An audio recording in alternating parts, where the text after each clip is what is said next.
How to find Facebook user ID and username. Hello everybody, welcome back to the channel. Today I'll guide you on how you can find your Facebook user ID and username. Now, to find your Facebook username is quite easy, but to find Facebook user ID can get quite tricky. Now let me guide you through it. If you open up the app and log into your profile, you'll get an interface like this.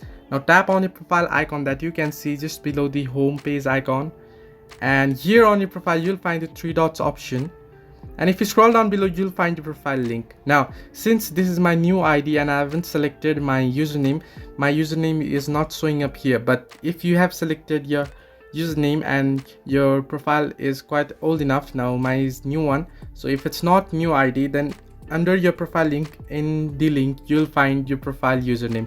Now I'll just head into one of my friend list and show you this ID here, and if I head into your three dots, now you can see here his username. Now you can see www.facebook.com/ and after the slash you can see his profile name, that is his username. Now that after slash it's his username. So this way you can find your username. But how do you find your user ID?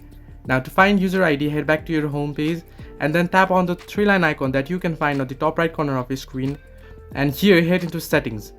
Now once on settings, scroll down below and under permissions you'll find the option apps and websites. Now tap onto it and open it, and here you'll find the number of apps that you have connected your Facebook account with, and select any one app that you want. You'll just tap on it and open it. Now I'll open PUBG Mobile for now, and if you scroll down below you'll find your user ID right here. You can see here at the bottom of my screen that your user ID, and you can copy it from here. So this way you can find your user ID and username on Facebook. Hope this helped you. Do like and subscribe, and do not forget to leave a comment down below if you have any further issues.